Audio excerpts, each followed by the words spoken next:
안녕하세요. 사연에 빠지다의 DJ 민영입니다. 오늘도 두 가지 사연 준비되어 있는데요. 끝까지 함께 해주실 거죠? 그럼 오늘의 사연 함께 만나볼게요. 구독과 좋아요 버튼도 눌러주세요. 안녕하세요, 여러분. 여러분은 붕어빵을 보면 어떤 추억이 떠오르세요? 제가 어릴 때부터 붕어빵은 겨울철이면 늘 주변에서 볼 수 있었고 겨울철 대표 간식으로 손꼽히곤 했는데요. 요즘은 찾아보기가 힘들다죠. 오죽하면 붕세권이라는 말이 나돌 정도로 보기 힘들어졌을까요? 저에게는 붕어빵이 좀 더 특별한 의미가 있답니다. 아빠와 추억의 상징 같은 것이죠. 겨울이면 아빠는 항상 퇴근길에 붕어빵을 사서 우리 가족에게 나눠주셨어요. 이 아빠는 어릴 때부터 이게 그렇게 먹고 싶더라. 오늘처럼 힘든 날에는 붕어빵이 생각나서 우리 아들, 딸하고 엄마하고 나눠 먹고 힘내야지. 다른 집 아빠들은 일이 힘드실 때 친구들이랑 약주하고 거나하게 취해서 집에 들어오실 텐데 우리 아빠는 참 별나셨죠. 아빠는 전기 설비공이셨어요. 아빠는 1982년부터 일을 하셨었는데 천장 전득 작업과 해머 드릴, 전선관 매립 등등 힘든 일을 해오셨어요. 특히 전기공사에서 사용되는 무거운 자재를 어깨에 메고 나르는 일을 반복하느라 아빠는 늘 어깨가 아프다고 집에서도 자주 말씀하셨어요. 어릴 때면 아빠가 어깨랑 등이 아프시다고 해서 오빠랑 같이 안마를 해드렸어요. 그러면 아빠는 우리 새끼들이 안마해주니까 하나도 안 아프네 이러면서 웃으셨죠. 사실은 계속 많이 아프셨을 텐데 말이에요. 이렇게 힘들게 돈을 벌어 저랑 오빠를 키우셨으니 효도를 해야 하는데 우리 오빠는 철이 없었습니다. 친구들하고 나가서 축구하고 지면 싸우다 오는 게 하루 일과였거든요. 하라는 공부는 안 하고 자잘하게 사고를 치니 우리 엄마 아빠의 한숨이 늘었죠. 동생인 저는 오빠가 한심해 보였어요. 그러다가 정신을 차릴 줄 알았지만 오빠는 대학도 저기 지방에 있는 지방대에 갔어요. 대학 등록금만 있으면 무늬만 대학생인 그런 곳을 뭐하러 가는지 모르겠지만요. 그래도 아들 대학 보낸다고 공부 하나도 안 하는 오빠를 위해 등록금 4년 동안 내주셨습니다. 뿐만인가요? 지방이니까 자취한다고 해서 방 월세며 식비며 다 부모님이 대주셨어요. 오빠보다는 조금 철든 저라도 열심히 공부해서 성공해야 했습니다. 저는 여중여고를 졸업했는데 거기에서도 늘 전교권 성적으로 다니다 중앙대학교 약학대에 입학했어요. 그렇게 대학교 생활을 하던 중에 우리 집에 큰일이 들이닥쳤습니다. 제가 대학교 3학년 때 아빠는 일하시던 도중 허리가 끊어지는 극심한 통증을 느끼고 쓰러지신 거예요. 회사에서 응급병원으로 옮겨졌지만 어깨 부분 파열과 추간판 탈출증이라는 허리 디스크를 진단받고 입원해서 수술을 받으셔야 했습니다. 20년이 넘는 세월 동안 반복해서 힘든 전기공사를 수행했던 아빠는 이미 몇 년 전부터 어깨와 허리의 통증이 심해져 잘 움직이지 못하셨더랬죠. 하지만 아빠는 진통제를 먹어가며 일을 멈추지 않으셨습니다. 아빠는 대학생인 저와 오빠를 졸업할 때까지 뒷바라지해야 한다는 신념이 있으셨기 때문이죠. 그동안 아빠는 퇴근 후에는 거의 침대에 누워 계시면서 엄마는 파스를 붙이고 얼음찜질을 해가면서 하루하루 버티다 그만 더 이상 몸이 버티질 못한 거예요. 아빠가 병원에서 수술을 받으셨지만 그 이후 전처럼 사시지는 못했습니다. 제대로 일어나서 걷지도 못할 만큼 거동이 힘들어졌기에 하시던 일도 그만두어야 했습니다. 우리나라가 선진국 반열에 오르던 참이라지만 아직도 근로자들의 대우는 열악하기 그지 없었습니다. 분명 아빠는 업무상 재해로 인해 반불구의 몸이 되셨지만 회사에서는 위로금 5천만 원 외에 산업재해로는 인정해줄 수 없다고 나왔어요. 원통했지만 회사에 소송을 걸기엔 우리는 평범한 소시민으로 쉽지 않았습니다. 그저 위로금을 생활비로 까먹으면서 살아야 했습니다.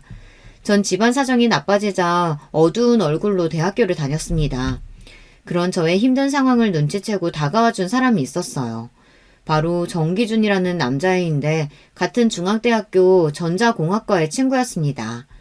기준이는 빠른 년생으로 저보다 한 살 어리지만 같은 학번으로 친구처럼 지냈어요. 지난 학교 축제 때 우리과 행사 부스에 놀러왔던 기준이는 저를 처음 만났습니다. 그 이후부터 우리는 친구처럼 자주 보고 지냈어요. 민희야, 요즘 무슨 일 있어? 너 요즘 표정이 너무 안 좋아서 걱정된다. 친구들에게 우리 집 사정을 얘기하는 것이 부끄럽다는 마음에 애써 그 질문을 피했어요.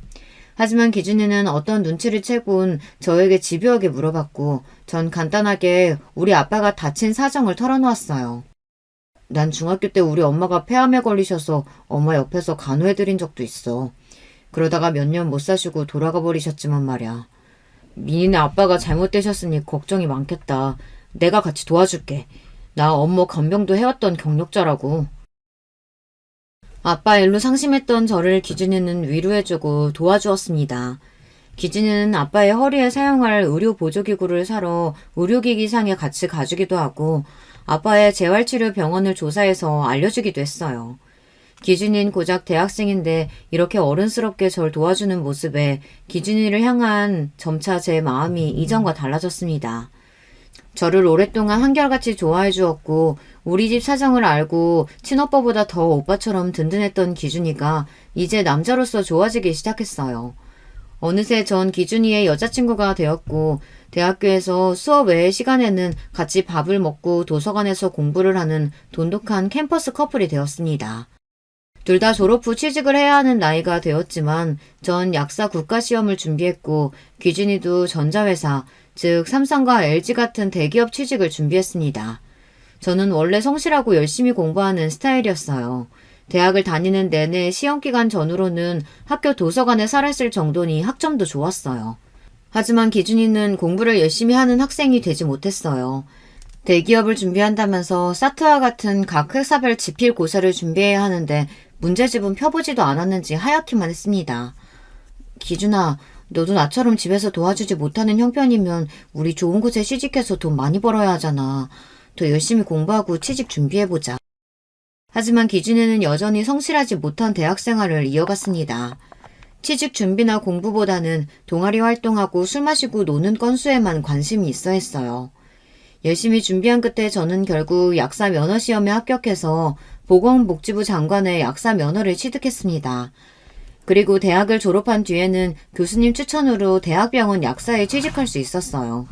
병원에 다니면서 연봉이 5천만 원 정도로 괜찮은 수입을 벌고 있었어요. 하지만 기준이는 아직 취직하지 못하고 있었어요.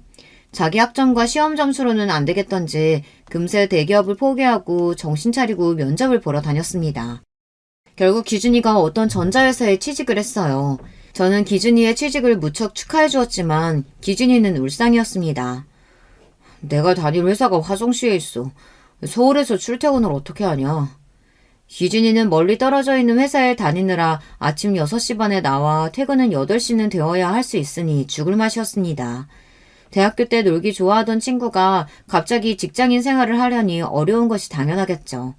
그래서 저는 기준이에게 맛있는 음식도 사주고 넥타이도 선물해주면서 기준이를 응원해 주었습니다. 그렇게 우리 둘 다 직장인이 되어 열심히 일을 하며 살고 있었어요. 그러던 어느 날 기준이와 주말 데이트를 하고 있었는데요. 그날따라 기준이의 얼굴은 긴장해 있었어요. 기준아, 무슨 일 있어? 오늘따라 좀 불안해 보이는걸? 민희야, 이 청혼 반지 받아줘. 우리 결혼하자. 기준이는 눈을 질끈 감고 저에게 금색 반지 케이스를 내밀었습니다. 지금 나한테 청혼하는 거야? 나 고작 27이고 넌 26인데 벌써 결혼하자고? 예상치 못한 청혼에 전 조금 당황했어요. 우리 나이는 아직 결혼 정년기에 못 미쳤고 사회생활을 한 지 2년도 채 되지 않는 사회초년생이었으니까요. 기준아, 결혼하려면 같이 살 집은 마련해야 할 텐데 넌 돈 모았어? 아니, 그냥 같이 살면서 돈 모아서 집 사면 안 돼? 나 혼자 벌어서 어떻게 집을 사겠어. 너랑 같이 모으면 되지. 하지만 난 아직 우리 집에 생활비 드리고 있어. 벌써 결혼해버리면. 부모님께서 헌신해서 저를 대학 졸업까지 잘 키워주셨으니 이제야 생활비도 좀 드리면서 갚을 수 있게 되었는데 이렇게 일찍 결혼한다는 것이 망설여졌습니다. 기준이 너도 아빠랑 둘이 살고 있다며. 설마 니네 아빠 모시고 살자는 얘기야? 무슨 소리야. 나 그렇게 꽉 막힌 남자 아니다. 우리끼리 살아야지. 아빠 허락은 이미 받았어. 우리 아빠는 독립적인 분이라 혼자 살아도 아무렇지 않은 분이고 약사 며느리 보겠다며 좋아하시던데? 기준이는 계속 저에게 결혼하자고 설득을, 아니 졸라댔습니다. 저도 어차피 결혼을 할 거라면 기준이랑 하고 싶었으니 결혼을 할 마음을 갖게 되었죠. 그리고 부모님께 기준이에게 청혼을 받았고 천천히 결혼 준비를 하고 싶다고 말씀드렸어요. 하지만 우리 부모님은 기준이와의 결혼을 반기지 않으셨습니다. 대학교 때부터 기준이를 사귄 사실은 알고 계셨지만 대학병원 약사로 있는 우리 딸이 그래도 좀 더 좋은 조건의 남자와 결혼했으면 하는 마음이셨죠. 그렇다고 기준이나 저에게 막대하신 것은 아니었지만 부모님의 심정도 이해는 갔어요. 그래도 사람이 의리가 있어야 한다고 전 생각했어요. 제가 힘들 때 저를 도와주었던 기준이에 대한 의리로, 그리고 이미 사랑하는 마음이 있는데 기준이를 버리고 조건 좋은 남자를 새로 만나서 사귄다는 생각도 하지 못했죠. 부모님의 반대에도 불구하고 전 기준이와 결혼하기로 했습니다. 양가 어르신들은 너희가 알아서 하면 따라주겠다는 좋은 분들이셨기에 우리는 둘이서 결혼식장도 잡고 신혼여행도 알아보면서 결혼 준비를 했습니다. 그리고 몇 번 집 문제로 기준이와 다투기는 했지만 무탈하게 잘 결혼식까지 올렸습니다. 신혼집이 문제긴 했던 것이 제가 알뜰살뜰 모은 돈 7천만 원이 있었고 기준이는 800만 원밖에 없었기에 아파트 전세금으로는 부족했습니다. 저는 우리 형편에 맞춰 신림동이나 신대방 쪽에 20평대의 빌라 전세를 가자고 했지만 기준이는 자기 회사에 출퇴근하기 힘들다면서 양재역 부근을 알아봤어요. 거긴 강남 쪽이라 아무리 작은 빌라여도 1억은 더 필요했기 때문에 하는 수 없이 소득이 높은 제 명의로 대출을 받아야 했습니다. 거실과 부엌 그리고 방이 2개 있는 깨끗한 빌라에서 우린 신혼살림을 시작했습니다. 제 직업이 탄탄하고 맞벌이로 일하고 있으니 언젠가는 강남의 아파트도 살 수 있겠다는 꿈을 갖고 하루하루 열심히 일했습니다. 그러다가 그만 전 허니문 베이비를 갖게 되었습니다. 신혼여행에서 생긴 아이는 이듬해 건강한 모습으로 태어났습니다. 아기는 딸로 이름은 정시영이라고 붙여주었죠. 우리 딸 시영이는 참 웃음이 많은 예쁜 아기였습니다. 저는 시영이를 낳기 전까지 약사 일을 했지만 시영이를 낳고 나서는 쉽게 복직하지 못했어요. 다른 사람 손에 맡기지 못할 만큼 우리 딸은 너무 예뻤으니까요. 그래서 가능하면 만 3세까지는 딸을 키우고 싶었습니다. 육아책을 보면 아이가 너무 어릴 때 시설에 맡겨지면 정서적으로 안 좋을 수 있다고 하더군요.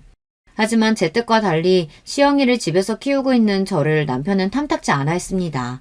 보통 가장이 되면 우리 아빠처럼 자기 몸이 부서져라 이래서 가족들을 벌어먹이는 것이 우리 한국의 남자들 아닌가요?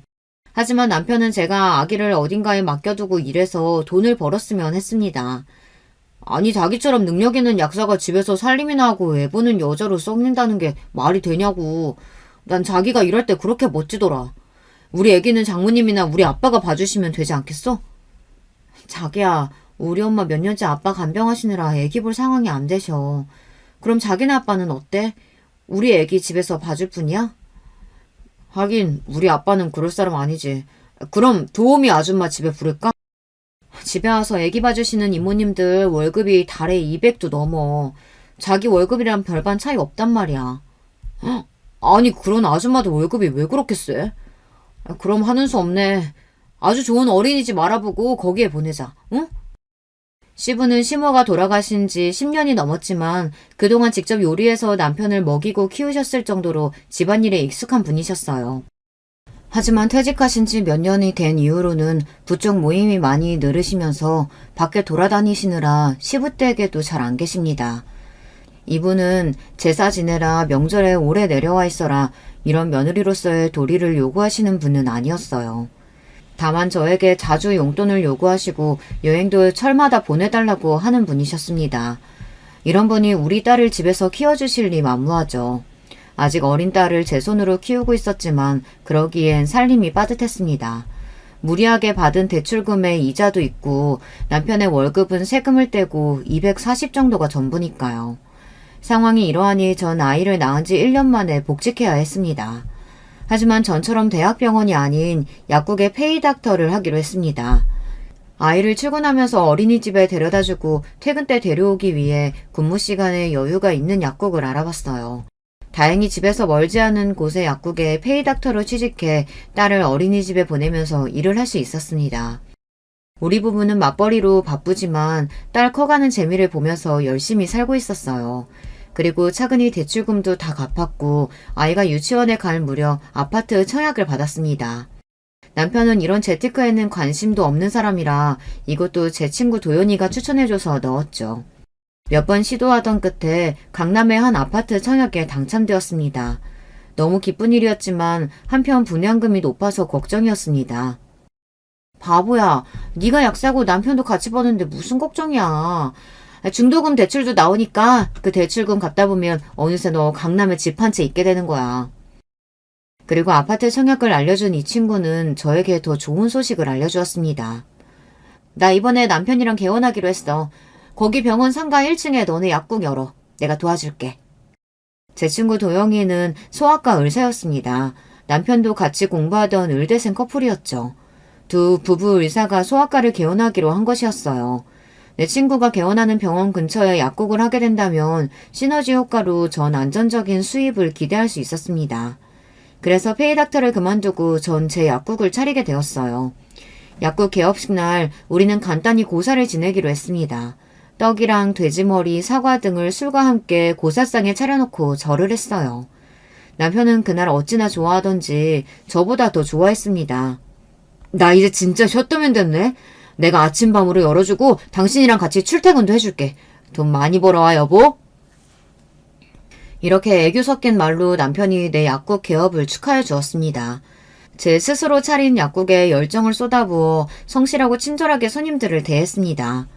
그랬더니 얼마 안 되어 제 약국에 많은 손님들이 와주셨어요. 혼자서 운영하기에 바빠져서 페이닥터 약사 1명을 고용하고 아르바이트생 1명까지 추가로 들이게 되었습니다. 수입은 전보다 배 이상 늘어나서 이렇게 하다 보면 강남 아파트 중도금도 어렵지 않겠다는 마음에 들떠서 열심히 일했습니다. 하지만 저와 다른 마음을 먹고 있는 남편이 있었어요. 남편은 취직해서부터 늘 억지로 회사에 다니는 사람이었어요. 승진하고 열심히 일 배울 생각은 별로 하지 않고 틈만 나면 회사를 그만둘 생각만 하고 있었어요. 그러던 차에 제가 약국까지 하고 나니 자기가 일을 그만둬도 괜찮지 않냐며 나오는 겁니다. 자기야, 생각해봐. 자기는 이제 아침부터 밤 늦게까지 약국하느라 바쁘잖아. 집안일이나 우리 서영이 육아도 힘들 텐데 나라도 집을 지켜야 하지 않겠어? 내가 회사에서 버는 돈이나 가정부 쓰는 돈이나 비슷할 텐데 내가 한번 전업주부로서 잘해볼게. 계속해서 애교를 부리고 졸라대는 남편을 이길 재간이 전 없었습니다. 결국 남편이 퇴사하는 것에 동의하고 이렇게 말했습니다. 대신 당신 책임지고 집안일 잘해놓고 우리 서영이 잘 키워줘야 돼요. 남편은 자신 있다며 큰소리 뻥뻥 쳤습니다. 백수로 집에만 있는 남편이 조금 아쉬웠지만 뭐 어떡하겠습니까. 집에서 지내면서 우리 딸도 키워주겠다고 하니 이 또한 괜찮지 않겠어요. 앞으로 제가 가장이라는 책임감을 갖고 약국을 제대로 해나갈 결심을 했습니다. 그렇게 저는 약국을 경영하고 남편은 전업주부로서 우리 딸과 셋이서 잘 살다가 2년 뒤에는 청약했던 강남의 아파트에 입주까지 하게 되었어요. 하지만 우리 가족에게 이렇게 경사스러운 일만 온 것은 아니었습니다.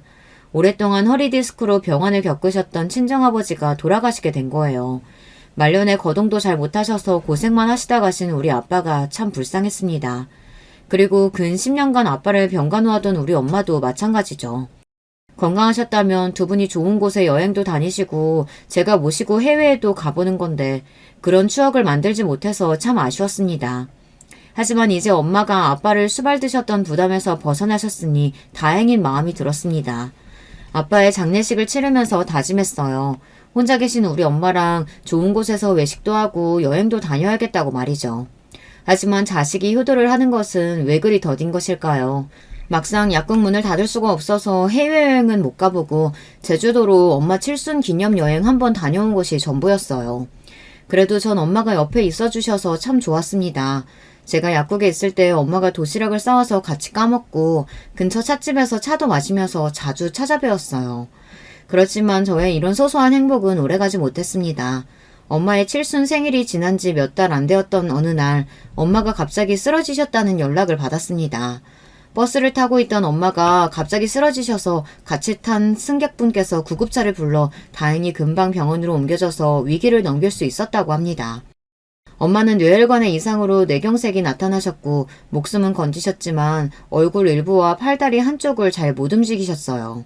의사는 뇌경색 후유증으로 이런 신체 기능 마비 증상이 생겼지만 확실한 치료제가 있는 것은 아니라서 집에서 잘 보살펴드려야 한다고 설명했습니다. 불쌍한 우리 엄마. 아빠 수발을 드시느라 고생만 하다가 아빠를 보내드리고 나서 좀 편하게 사실 줄 알았는데 1년이 지나서 이렇게 본인 몸이 상하셨으니 말입니다. 우리 엄마 인생이 너무 안쓰러워서 가슴이 찢어질 듯 아파왔어요. 엄마가 퇴원하신 뒤에 혼자 사시던 중계동 집에 보내드릴 수 없어서 전 오빠에게 이 일을 상의했습니다. 오빠는 엄마를 병원에서 뵙고 상황을 충분히 알았을 텐데도 관심 없다는 듯한 태도였습니다. 오빠, 아빠가 아프셨을 때도 우리가 제대로 자식 노릇하지 못했잖아. 난 월급으로 생활비라도 드렸지. 오빠는 자식된 도리로 한 게 없었으니까 지금이라도 아프신 엄마 당분간 모시면 안 될까? 글쎄, 우리 집에 오긴 어렵다니까. 이렇게 오빠와 올케 언니는 나 몰라라 하고 있었어요. 엄마가 이날까지 어떤 마음으로 오빠를 키웠는데 1억이야? 누가 돈 대달래? 나는 약국하느라 엄마를 모실 수가 없잖아. 올케 언니는 전업주부니까 엄마 모셔줬으면 좋겠어. 대신 내가 간병비는 보탤게. 야, 오라비 앞에서 약국해서 돈 번다고 유세냐? 우리 아표가 죽어도 못하겠다는데 어떻게 강요하겠어. 그리고 나도 지금 사업 준비하고 있어서 어렵단 말이야. 어쩔 수 없이 전 엄마의 퇴원 수속을 마치고 우리 집에 모셔왔습니다. 그리고 남편을 안방에 불러서 조심스럽게 이야기했어요. 오빠가 친정엄마 모시기 힘든 상황이라고 해서 당신만 괜찮으면 우리 집에 당분간만 지내시게 해도 될까? 그래, 그렇게 하자. 저는 제 길을 의심했습니다. 고민 끝에 어렵게 한 부탁을 이렇게 흔쾌히 승낙해주다니 그런 남편이 너무 고마워서 눈물이 날 것 같았어요. 자기야, 정말 너무너무 고마워. 도움이나 뭐 필요한 거 있으면 내가 다 해줄 테니까 엄마 거동만 좀 도와주면 좋겠어. 퇴근하고 나서는 내가 할게. 그래, 엄마도 간호했던 나한테 어렵지 않으니까 너무 신경 쓰지 마. 장모님이 어디 아프신 건 아니잖아. 그냥 밥 차려드리고 움직이실 때 도와드리면 되는 거지? 응, 맞아. 그리고 식사 후엔 꼭 병원에서 타원약 드리고 그것만 해주면 돼. 전 아주 큰 짐을 벗어버린 기분이었습니다. 남편이 친정엄마를 모셔준다면 모든 일이 만사형통이었으니까요. 마침 집에 있던 드레스룸으로 쓰던 작은 방 하나를 정리해서 엄마가 사용하실 침대와 안락의자를 놓아드렸어요. 미니야, 아니 정서방이 나 여기 있어도 된대? 너네한테 패기치기 싫은데 그저 어디 요양원이라도 가야 하는 거 아닐까? 엄마, 정서방이 참 사람이 괜찮아. 아주 흔쾌하게 엄마 모실 수 있다고 자기가 나서는 거예요. 엄마는 아무 부담 느끼지 마시고 우리 집에서 편하게 지내시면 돼요. 퇴근하고는 내가 봐드릴 테니까 나 없는 동안 필요한 거 있으면 편하게 정서방한테 이야기하세요. 네? 이렇게 거동이 불편한 친정엄마를 모시면서 우리 가족은 잘 살고 있었습니다. 다만 남편이 저에게 요구한 부분이 없지는 않았어요. 남편은 친정엄마를 모시는 대신 요양원에 줄 돈을 자신에게 달라고 했죠. 그 돈이 왜 아깝겠어요. 전 생활비 이외에도 남편에게 따로 200만 원을 주었어요. 약국이 쉬는 날이면 제가 집에서 엄마와 지내고 남편에게는 외출하고 오라고 했습니다. 거기에 시부는 내 아들이 너 대신 효도를 해주고 있으니 너도 나한테 용돈으로 보상하라 이렇게 말씀하셔서 시부께 100만 원씩 보내드렸어요. 돈은 좀 들었지만 그래도 이렇게 함께 지낼 수 있으니 얼마나 다행이겠어요. 그렇지만 엄마를 모시고 산 지 반년 만에 감춰진 일들은 수면 위로 올라왔고 전 뒷목을 잡게 되었습니다. 우리 집에서 몸도 마음도 편하게 지내시는 엄마는 왜인지 모르게 날이 갈수록 수척해지고 표정도 어두워지셨으며 말수가 부쩍 줄었어요. 일이 벌어졌던 그날도 출근하면서 엄마의 컨디션이 안 좋아 보이셔서 어디 용한 한의원에 모시고 가서 보약 한 채 해드려야겠다고 생각해서 엘리베이터를 기다리고 있었습니다. 그때 앞집 할머니가 나오셨어요. 좋은 아침이에요, 할머님. 오랜만에 얼굴 뵙네요. 응, 요즘 약국 하느라 바쁘다면서? 그래서 집에 늘 친정엄마랑 남편만 있는 것 같더니. 에휴, 그래도 그러면 안 되지. 네? 어떤 걸 그러면 안 된다는 말씀이세요? 아니. 앞집 할머니는 무의식 중에 튀어나온 자신의 말에 당황하는 눈치였습니다. 왠지 불길한 예감이 스쳤고 저는 할머니께 말씀 좀 해달라고 계속 채근했습니다. 아유, 우리 집 애가 남의 집이라는 간섭하는 거 아니라고 입 다물라고 했는데 에휴, 나도 모르겠다. 나 또래 어르신이 그러니 남일 같지 않고 내가 영 마음이 안 좋대. 있잖아, 그 집 남편이 아무래도 엄마를 잘 못 모시는 것 같아. 내가 현관문 밖에서 거기 엄마가 울고 남편 소리 지르는 걸 몇 번이나 들었거든. 그리고 잘 못 보던 젊은 여자가 그 집에 몇 번이나 들어가던데 그 여자가 화장도 요란하고 살을 여기저기 다 내놓고 다니는 모양새가 영 보통 여자 같지가 않어. 웬 술집 여자 같단 말이지. 앞집 할머니의 말씀을 듣고 난 저는 약국 위층 병원으로 가서 친구에게 이 일을 털어놓았습니다. 예, 아무래도 니네 남편 의심스럽다. 이럴 때 남편한테 물어봐봐야 딱 잡아떼면 그만이지 않겠어? 그럼 이렇게 하는 게 어떨까? 집에 CCTV를 몰래 달아봐. 친구의 얘기대로 인터넷을 검색해서 CCTV 몇 대를 구매해서 집안 곳곳에 남편 몰래 달아두었습니다. 그리고 떨리는 마음으로 3일 동안 녹화된 영상을 약국 문을 열기 전 이른 아침 혼자 보기 시작했어요. 그 영상을 보고 나서야 전 뒤늦게 알게 되었습니다. 영상 속 우리 집 안에서는 악마와 같은 일들이 벌어지고 있었습니다. 남편은 자기 아침상을 차리는 모양인지 생선과 고기를 구워서 식탁에 맛있는 한 상을 차려 올렸습니다. 거기에 밥숟가락과 밥만 올린 뒤 엄마를 모셔와서 함께 드실 줄 알았어요. 하지만 남편은 혼자 식탁에 앉아 TV를 보며 그 맛있는 음식들을 혼자 먹어치웠습니다. 식사를 마친 남편은 접시에 밥 한 덩이, 김치랑 남은 밑반찬 몇 개를 담았어요. 거기에 고기나 생선도 올리지 않은 그 부실한 섞은밥 하나만 갖고 엄마 방에 들어갔습니다. 그리고 숟가락 하나로 엄마의 입에 그것들을 무성의하게 집어넣는 거예요. 우리 엄마는 원체 밥도 꼭꼭 씹어 천천히 드시는 분이고 국 없이는 아침 식사도 못하는 분인데 그렇게 우겨 넣으니 중간중간 캑캑하면서 체하셨어요. 남편은 그 모습을 보고 가만히 있고 엄마는 겨우 물을 조금 마셔가면서 진정하셨습니다. 나중에 안 사실이지만 남편이 엄마의 밥을 억지로 먹이는 과정에서 흡인성 폐렴까지 오셨던 거예요. 저와 딸이 함께 있을 때면 남편은 제대로 식사를 차려 엄마를 휠체어에 모시고 와서 식탁 자리에 잘 모셔다 드리고 함께 먹었어요.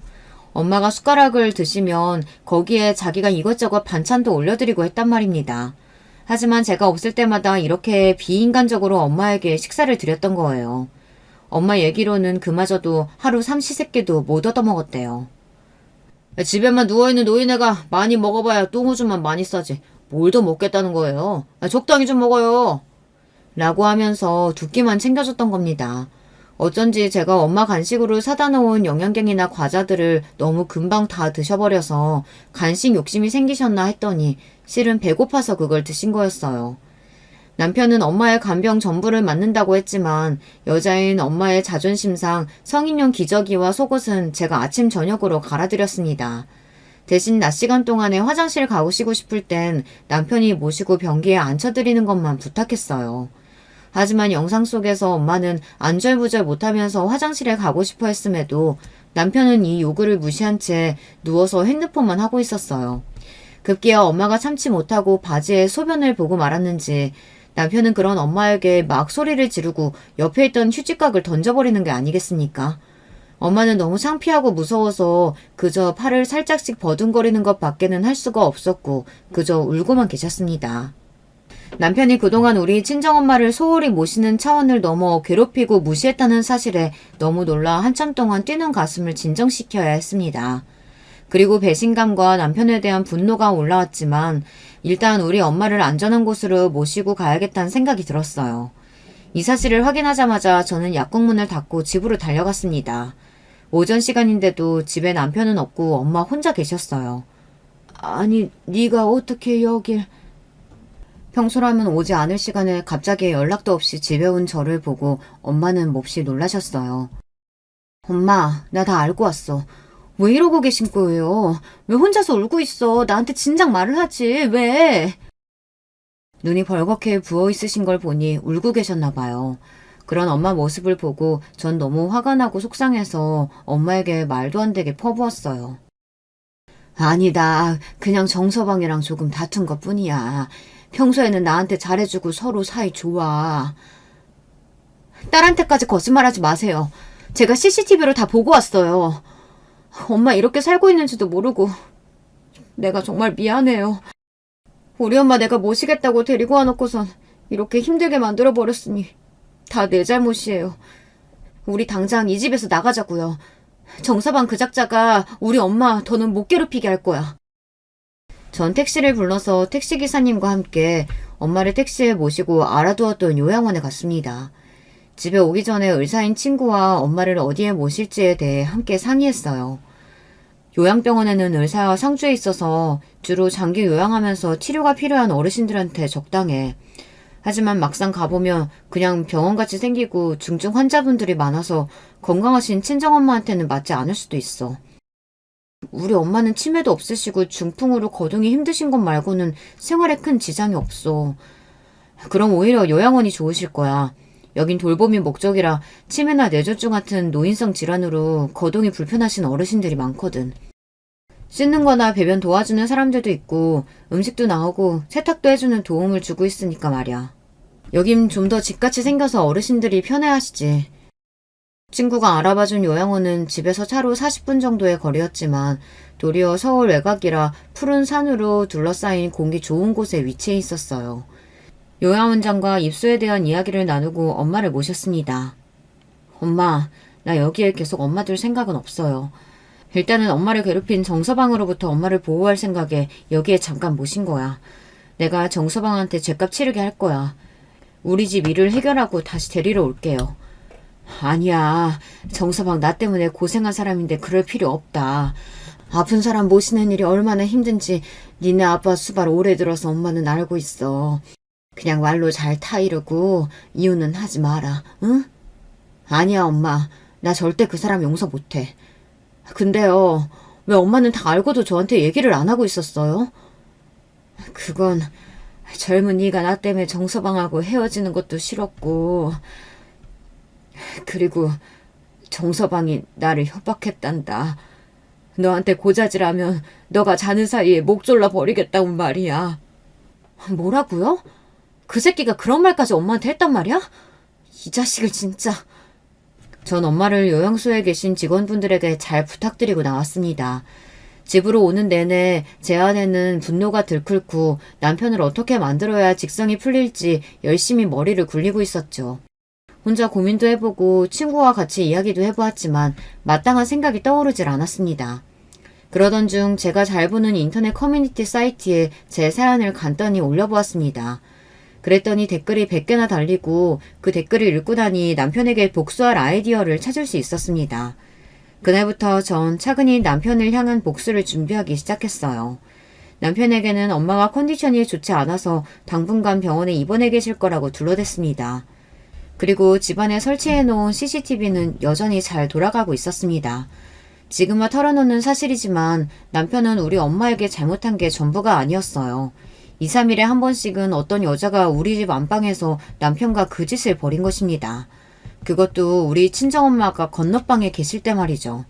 거동이 불편하시다고 해도 우리 엄마가 이 사실을 모를 리 없는데 정말 천인공노할 짓을 남편은 벌인 거예요. 뒷조사를 해보니 그 여자는 룸사롱에 있는 술집 여자인데 남편이 그 여자를 만난 지는 이미 한참 된 모양입니다. 밖에서도 만나고 우리 집에 아무도 없는 시간대에 불러내 내 방 침대에서 그 짓거리까지 벌인 거예요. 남편은 우리 엄마를 모신 뒤에도 그 술집 여자를 당당히 집에 불렀고 엄마가 저에게 고자질을 할까봐 저를 죽여버릴 거라고 협박까지 했던 거죠. 집에서 살림하고 우리 딸과 친정엄마를 보살펴준다는 명목으로 돈 한 푼 안 벌어와도 감사한 마음으로 살았는데 게다가 지 용돈과 지 예비 용돈까지 몇백을 주었는데 이렇게 제 뒤통수를 친 겁니다. 전 술집 여자와 벌인 이 일을 영상 그대로 저장해서 제가 수임한 이혼 변호사의 이메일로 보냈습니다. 부끄러운 영상이지만 이혼 과정이 순탄치 않다면 유용한 증거로 쓰일 테니까요. 전 사실 처음부터 이혼할 마음을 먹고 변호사를 구해 이혼 준비를 하고 있었습니다. 저는 의뢰한 변호사에게 신신당부했어요. 변호사님, 저는 남편한테 내 딸의 양육권도 집도 재산 분할도 하나도 해주지 않을 겁니다. 알몸으로 쫓아내는 것이 제 목표예요. 저 좀 도와주세요. 걱정 마세요. 의뢰인분 심정 충분히 이해합니다. 법원에서 할 수 있는 복수 제가 도와드릴게요. 하지만 이렇게 이혼하는 것만이 제 복수의 전부로 하기에는 부족했습니다. 두 번째 복수를 위해서 슈가마덱스 나트륨이라는 마취 약물을 구입했습니다. 혹시나 제 글을 보고 따라하신다면 절대 안 돼요.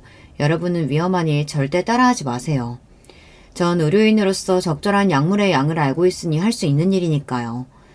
그날은 딸 시영이가 고등학교 수학여행을 떠나는 날로 집에는 우리 부부만 있었습니다. 집도 조용하고 우리 오랜만에 오붓하게 한잔 할까? 좋지. 저는 남편이 좋아하는 비싼 양주를 꺼내들었고 신이 난 남편은 부엌에서 안주 몇 개를 내왔습니다. 그리고 남편과 술을 마시기 시작했습니다. 저는 알코올에 강한 편이기도 하고 막상 술 마시는 척만 하고 몇 잔 마시지 않았어요.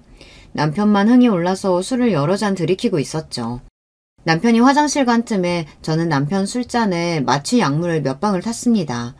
그리고 돌아와 소파에 앉은 남편에게 술을 계속 권했고 남편은 마취 약물이 들어간 술을 마시고 말았습니다. 이내 남편은 술 기운인 줄 알고 잠이 들었습니다. 사실 이 약물은 전신마취 등에 쓰이는 약물이지만 소량 흡입했기에 남편은 마취된 환자처럼 쓰러져 잤습니다. 전 남편을 침대에 겨우 끌고 와서 침대 봉에 팔과 다리 사지를 끈으로 묶었습니다. 이때부터 이틀 동안 남편에게 지옥을 맛보게 해야 했으니까요. 이튿날 아침 남편은 살짝 의식이 돌아왔습니다. 하지만 쉽게 몸을 움직이지 못했을 겁니다. 그건 묶어놔서가 아니라 마취의 효과가 남아있었기 때문이죠. 이게 무슨 일이야? 내가 왜 이러고 있어? 당신이 이런 거야? 나야. 근데 난 지금 당신 아내로서가 아니야. 내 엄마를 괴롭힌 남자한테 그 고통을 조금이라도 느껴보라고 이런 시간을 마련한 거지. 그게 무슨 말이야? 내가 장모님을 괴롭혔다고? 네 엄마 대신해서 모셔준 나한테 이런 짓을 해? 잡아떼지 마. 우리 엄마가 너한테 당한 짓 내가 모를 줄 알아? 넌 이제 몸도 잘 움직이질 못할 거야. 그렇게 거동이 불편한 사람이 한번 돼보라고. 전 남편을 비웃고 안방에서 나갔습니다. 그리고 맛있는 반찬과 찌개를 만들어서 아침상을 차렸어요. 너무 좋은 냄새, 그리고 어젯밤의 숙취 등으로 남편은 그 음식이 먹고 싶어서 안달이 났죠. 나도 밥 줄 거지? 나 굶기지 마. 지금 속이 토할 지경으로 메식거려서 찌개 한 모금만 먹고 싶어. 저는 아무 말 없이 국그릇에 밥과 찌개 그리고 반찬 몇 개를 섞었어요. 그것은 마치 잔반을 처리한 꿀꿀이적처럼 보였습니다. 그것을 남편에게 내밀었습니다. 나보고 이 음식물 쓰레기 같은 걸 먹으란 말이야? 저는 남편의 입에 이 음식을 숟가락으로 퍼서 한 입 한 입 떠 넣어주었습니다. 남편도 처음에는 거부하다가 배가 고파서인지 이내 받아 먹었어요. 그러던 도중 컥컥거리기도 했습니다. 그만 천천히 좀 넣어. 살에 걸려서 기침하는데도 밥을 우겨 넣냐? 그냥 처먹어. 연로하신 우리 엄마한테 매일 이렇게 밥 먹여줬잖아. 남편은 자기가 한 짓이 떠올라서 흠칫 놀랐습니다. 갑자기 전 이 밥도 주기 싫어져서 부엌 개수대에 남편이 먹던 것을 버려버렸습니다. 나 아직 배고파. 더 줘. 남편의 말을 무시한 채로 전 식탁에 앉아서 천천히 우아하게 아침밥을 거하게 먹었습니다. 물론 남편은 그런 제 모습을 아무 말도 못하고 바라보기만 했죠. 아침 식사 후에 남편은 계속 풀어달라며 난리였습니다. 나 좀 그만 풀어주라고. 너 이거 경찰에 신고해? 하지만 전 남편의 말이 들리지 않는다는 듯이 대꾸도 하지 않고 TV를 보며 쉬고 있었어요. 나 쌀 것 같단 말이야. 화장실 좀 가게 잠깐이라도 풀어줘봐. 계속되는 남편의 부름에도 무시했더니만 이내 남편은 조용해졌습니다. 그리고 안방 침대는 찌린내가 진동했어요. 전 코를 막고 다 큰 남자가 이게 무슨 짓이야?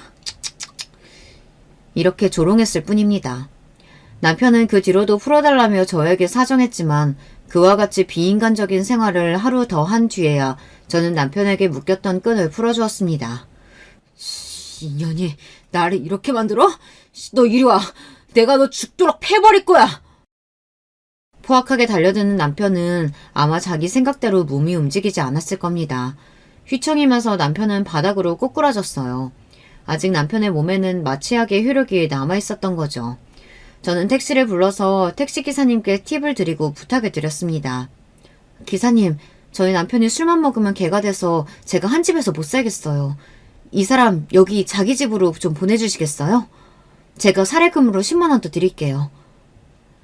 처음 기사님은 어리둥절해했지만 몸을 잘 가누지 못한 채로 버둥거리며 욕을 하는 남편과 침대에서 나는 찌린내를 보며 상황을 이해했다는 듯이 제 말대로 따라주셨습니다.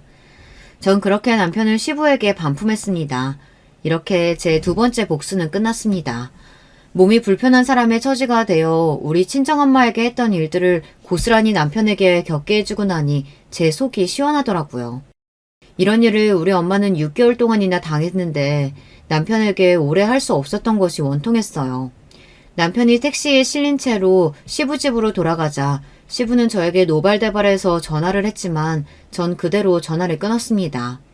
남편은 며칠 뒤 원래의 근육 상태로 회복했을 거고 경찰에 저를 신고했습니다. 신고를 받고 온 경찰은 저에게 그날 일을 물었지만 전 태연히 대답했습니다. 경찰관님, 그게 말이 되나요? 그 남자는 집에서 술 퍼먹고 나가서는 며칠 동안이나 집에도 들어오지 않았다고요. 전 이렇게 잡아떼었습니다. 사실 남편의 말이 횡설수설하고 정황상 맞지 않다고 생각한 경찰은 조용히 사건을 마무리했습니다. 남편은 자기가 당한 일이 억울해서 미칠 지경이었겠죠. 그 사이 제가 청구한 이혼 소장이 시부집에 도착했고 남편은 저에게 찾아왔습니다. 이혼? 그래, 이혼하자 해. 니네 엄마한테 무슨 말을 듣고 나한테 이러는진 몰라도 난 억울해. 난 니네 엄마 간병하고 집안이란 대가로 강남 아파트 정도는 받아야 너랑 이혼해 줄 거야. 이 멍청한 사람. 소장 제대로 읽어보지도 않았구나. 너 정기준이 불륜관계 및 생활비를 벌어오지 않는 등의 귀책 사유가 있어서 내가 이혼 소송을 건 거야. 재산 분할? 웃기는 소리 하지 마. 당신은 결혼할 때부터 지금까지 돈도 얼마 벌어오지 못했어. 다 내가 번 돈으로 집 사고 생활비에서 먹고 산 거라고. 그나마 집에서 살림하고 엄마 간병 잘한다고 너랑 니네 아빠까지 용돈을 그렇게나 줬다. 그건 또 따로 청구할 거니까 기대해. 남편은 제 이야기에 억울하다며 펄쩍 뛰었지만 전 확실한 증거가 곧 드러날 테니 조용히 이혼이나 하라는 말을 끝으로 남편을 내보냈습니다. 남편은 제 이혼 소송에 맞고소하겠다며 변호사를 선임했고 우리는 아직도 이혼 소송 중입니다. 물론 저에게는 확실한 불륜의 증거가 있고 그간 경제적으로 제가 기여한 부분이 크기 때문에 결국은 제가 이길 것이라고 생각하죠. 하지만 제 마음이 참 허망하기만 합니다. 제 결혼 생활이 이렇게 지저분하게 끝이 날지 몰랐으니까요. 한편 일주일 만에 찾아뵌 엄마의 표정은 환해지고 얼굴 살도 오르고 아주 보기 좋았습니다. 엄마도 처음에 요양원 가는 게 좀 꺼려졌는데 웬걸 여기서 지내니 너무 좋다. 벌써 엄마 친구들도 사귀어서 말동무도 하고 요양보호사들이랑 간호사들도 나한테 다 잘 대해줘. 밥도 잘 나와서 엄마 살찐 것 좀 봐라. 요양원에 가려면 심사기간도 걸리고 까다로워서 입소하기 어렵다고 들었어요. 우리 엄마는 그만큼 장애 등급이 높지 않았고 그 당시에 급히 엄마를 모셔와야 했기 때문에 정부 지원금 없이 요양원에 꽤 큰 돈을 내야 했죠. 하지만 엄마가 이렇게 잘 지내시니 그 돈은 전혀 아깝지가 않았습니다. 약국하면서 딸도 키우고 제가 어떻게 엄마를 도와드릴 수 있을지 난감했는데 다행이었죠. 엄마, 괜히 나 듣기 편하라고 그러시는 거 아니죠? 아유, 진짜라니까. 내가 딸네 집에 간다고 하면 어르신들이 다들 말려. 괜히 가족 간에 의상하고 거기 가면 TV 보고 라디오 듣는 거 말고 노인네가 뭐 하겠냐고. 그 말이 맞다. 난 여기서 친구들과 지내는 게 더 마음이 편하고 참 좋아. 너희 아빠도 괜히 내가 집에서 병간호 했나 싶더라. 움직이기 힘들어졌을 때 바로 이런 곳에 와서 내가 자주 얼굴 들여다 볼 걸 그랬어. 엄마, 고마워요. 그치만 저 자주 올게요. 다음에는 우리 시영이도 같이 올게. 좋지. 나도 우리 이쁜 시영이 보고 싶구나. 근데 혹시 정서방은 어떻게 지내니? 너한테 해코지한 건 아니지? 아휴, 우리 엄마도 참. 딸한테 해코지할까봐 그놈이 그러고 사는 동안 할 말도 못하신 거죠. 그 자식은 나한테 털끝도 건드리지 못해. 힘도 내가 더 셀걸?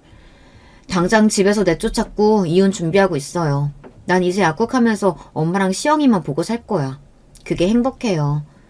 이렇게 우리 친정엄마는 요양원에서 편안하고 건강하게 잘 지내고 계십니다.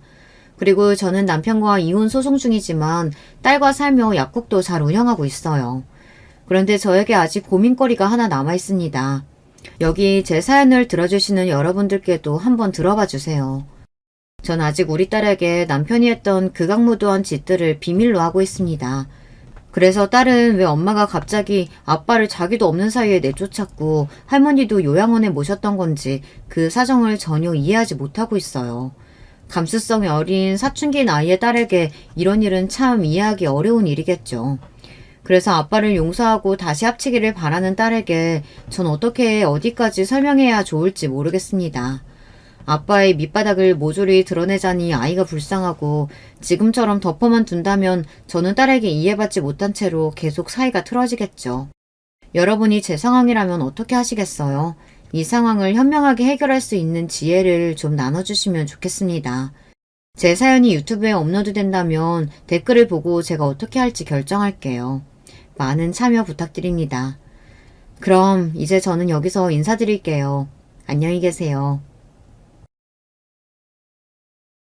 여러분, 두 번째 사연 시작하기 전에 좋아요, 구독 꼭 눌러주실 거죠? 그럼 두 번째 사연 바로 시작합니다.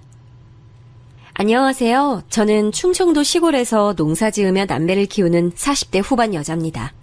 제 직업이 농부라서 어디 가서 소개하면 꼭 질문이 많더라고요. 체력적으로 힘들지 않냐, 어떤 거 키우냐, 심지어 돈은 얼마 정도 버냐 등 많은 질문이 들어옵니다. 아마 여러분도 궁금하실 텐데요. 거두절미하고 본론부터 말하자면 저는 꽤 크게 농사를 짓고 있어요. 재배하는 작물도 하나가 아닙니다. 농사 짓는다고 하면 사람들이 가난하다고 생각하는 경우가 있더라고요. 근데 전 전혀 아니에요. 하지만 시골 출신이라고 하면 고정관념을 가지고 절 대하는 사람이 많더라고요. 아, 거기 저도 들어봤어요. 근데 거기 맥도날드 있어요? 서브웨이는요? 이런 식으로 매우 무례하게 물어보는 사람도 많아요. 물론 우리 지역은 시골이고 겉으로만 보면 되게 한적합니다. 대형마트도 없고 유명한 프랜차이즈 가게도 없으니까요. 그런데 그렇다고 제가 불행하게 자란 건 전혀 아니에요. 부족하게 자라지도 않았고 지금도 여유롭게 살고 있습니다. 시골에서 저처럼 농사 지으며 사시는 분 중에 서울에 따로 자기 집이 있는 사람도 많아요. 저 역시 그렇습니다. 하지만 시골의 장점이라고 할까요? 한적함이 주는 여유가 참 좋습니다. 여유를 느끼고 자연을 느끼는 게 얼마나 좋은지 몰라요. 우리 아이들도 시골에 사는 게 좋다고 하더라고요. 사람들에 치여 살지 않아도 되니 정신건강도 얼마나 좋은지 모릅니다. 제가 이렇게 얘기하는 이유는 절대 돈이 없어서 시골에서 농사 짓는 게 아니라는 거예요. 오늘 여러분께 소개할 제 사연이 이와 관련된 내용입니다. 저는 앞서 말했듯 시골에서 태어나서 자란 토박입니다. 부모님은 제가 아는 이 농사를 하고 계셨고 위로는 2명의 언니가 있어요. 3자매 중 막내로 태어난 저는 사랑을 듬뿍 받고 자랐습니다. 언니들과 사이도 매우 좋았고 지금도 좋아요. 화목한 가정에서 큰 걱정 없이 자랐습니다. 부모님이 농사 지으실 때는 사실 이 정도 규모는 아니었어요. 지금은 밭도 크고 넓은 과수원도 같이 하고 있거든요. 그런데 제가 어릴 땐 그냥 작게 했었습니다. 딱 집 앞에서 상추와 배추 같은 소규모로 농사를 지었어요. 그래서 우리 집이 찢어지게 가난하진 않았지만 그렇다고 넉넉하지도 않았습니다. 그 시절엔 다들 그랬듯이 아끼고 살았죠. 저는 교복도 새 것으로 입어본 적이 없어요. 언니들이 물려준 교복을 입었거든요. 넉넉한 집안이 아닌데 애가 3명이나 있으니 그건 어쩔 수가 없었습니다. 첫째 언니는 고등학교를 졸업하고 바로 공장에 들어갔어요. 신발 공장이었는데 언니가 공장에 들어가며 그나마 형편이 조금 나아졌습니다. 월급을 한동안 우리 집 생활비로 다 썼거든요. 물론 집에 빚이 많아 그걸 갚기도 했었죠. 둘째 언니는 상고를 졸업했어요. 그래서 졸업하고 동네에 있는 읍내 미용실에서 근무하게 됐죠. 그렇게 언니들은 성인이 돼서도 고향에 계속 남았어요. 그런데 저는 서울에 대한 욕망이 아주 컸습니다. 가족들 품 안에서 사는 게 좋기도 했지만 한편으론 답답했거든요. 그래서 꼭 졸업하고 성인이 되면 서울로 가고 싶었습니다. 그래서 미친 듯이 공부해서 서울에 있는 대학교에 입학했어요. 시골에서 서울로 대학교에 간다는 건 꽤 큰 의미입니다. 그래서 제가 입학할 때 서울대도 아닌데 얼마나 많은 축하를 받았나 몰라요. 아이고 영미야 축하해. 너네 부모님이 열심히 상추 키워서 번 돈으로 효도를 나네. 아유 내가 다 기쁘다.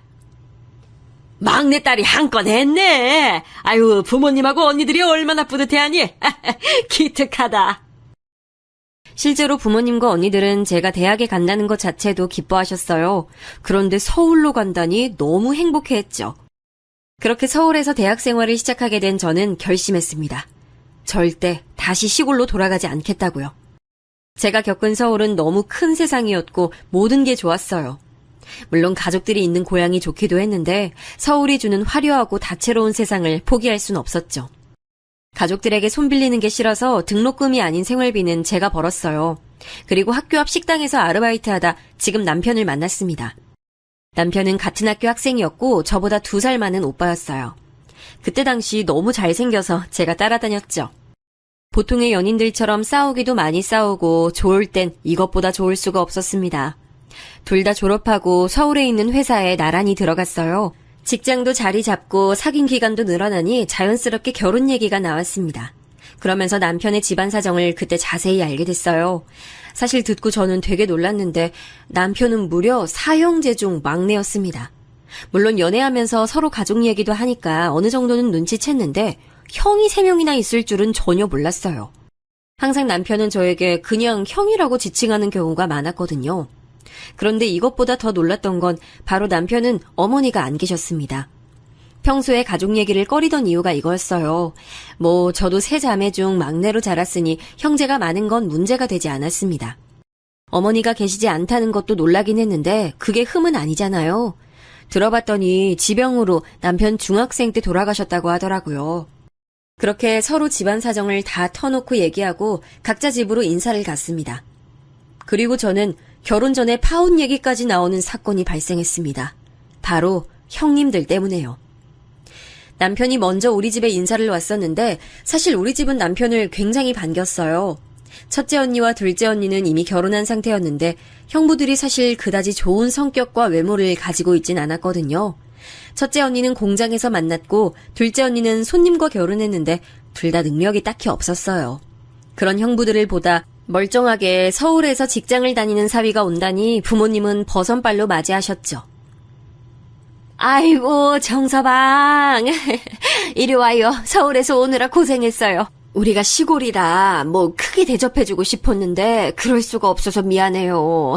대신 많이 차렸으니까 편하게 많이 먹고 가요. 실제로 엄마는 남편이 인사 온다는 소식을 듣고 시장에 가서 한우를 사오셨더라고요. 제가 자라면서 집에선 먹어본 적이 없는 그 한우요. 아버지는 우리가 집안 마당에서 키우던 오리까지 손수 잡아서 남편을 맞이했습니다.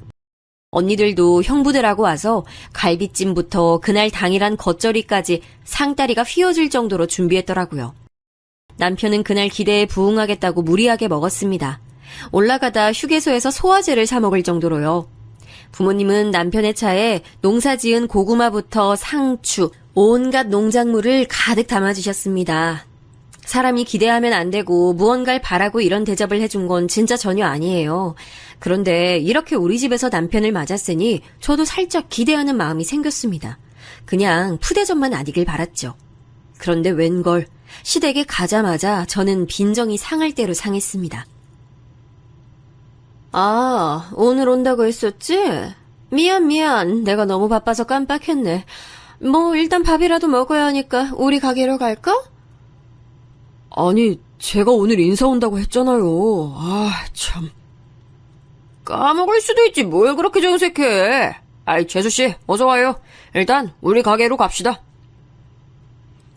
저는 시댁에 인사 간다고 백화점에서 옷까지 사입고 고급 한우와 과일 세트를 사서 갔거든요. 꽃다발과 와인도 챙겨서 떨리는 마음으로 갔는데 저한테 돌아오는 건 푸대접이었습니다. 첫째 아주버님과 형님은 고깃집을 하고 계셨는데 제가 오는 것을 까먹었다고 하더라고요. 그러면서 저를 본인들 가게로 데려갔어요. 그래, 얘기 이미 들어서 알겠지만 우리 집에 시어머니가 안 계셔. 오히려 동서는 좋을 거야. 다들 모난 성격이 있는 것도 아니고 시집살이 당할 일은 없잖아? 아버지도 병원에 계셔서 사실 우리 집안의 실질적인 가장은 우리야. 그냥 우리 부부를 시부모라 생각하면 돼. 오히려 좋을 거야. 우리가 이렇게 보여도 참 돈도 잘 벌고 능력이 있거든. 이 가게뿐만이 아니고 저기 골목 뒤에 또 가게가 있어. 행제한 거지. 진영이가 순하고 착하니까 결혼해서 살기엔 딱이지. 아, 우린 명절엔 꼭 모이니까 그건 명심하고 가족들이 사이가 좋아서 행사가 많아. 첫째 아주버님과 형님은 저한테 대뜸 반말로 자기 자랑을 하기 시작했어요. 뭐라 대답해야 할지 몰라 가만히 있었습니다. 남편만 중간에서 어쩔 줄 몰라 했죠. 본인들 가게가 얼마나 잘 되는지부터 자식들의 학교 성적까지 온갖 자랑을 들었습니다. 사실 그 자리에서 제가 존중받는다는 기분은 들지 않았어요. 그래서 다른 형제들은 보지도 못했지만 현실적으로 결혼이 망설여졌습니다. 그런데 이걸 부모님께 전달하자니 너무 속상해하실 것 같았어요. 그래서 언니들한테만 말했습니다. 언니들은 당연히 제 편이었죠. 아니, 우리는 마당에서 오리까지 잡아서 대접했더니 이게 뭐야? 아니, 이건 우리 집안 무시하는 거잖아. 지금 시골 출신이라고 무시하는 거야? 뭐야? 나 너무 기분 나빠. 이대로는 결혼 못 시켜. 제부한테도 실망이야. 진영 씨도 몰랐대. 계속 몇 주 전부터 내가 온다고 했는데 그걸 까먹은 것 같더라. 시아버지가 병원에 계신다는 것도 몰랐어. 제가 인사를 다녀온 후 결혼 얘기가 나오면 침묵하자 남편은 눈에 띄게 당황했어요. 그러면서 저를 설득하기 시작했습니다. 나도 우리 큰형이랑 형수님이 왜 그랬는지 모르겠어. 그런데 워낙 바쁜 사람들이라 자기가 이해해주면 안 될까? 내가 앞으로 서운할 일 전혀 없게 할게. 남편은 계속 저를 설득했고 저는 그럼 상견례까지는 해야지 고민했습니다. 그리고 나머지 형제들도 만났는데 아니나 다를까 그 자리에서 우리 고향에 대해 언급하기 시작했어요. 아, 거기 들어본 것 같다. 그럼 부모님은 농사 지으시는 건가? 네, 농사 지으면서 사세요. 저 어릴 때부터 집 앞 밭에서 농사 지으셨어요. 요즘에도 농사 짓는 분들이 계시는구나. 교과서에서만 봐서 몰랐어요.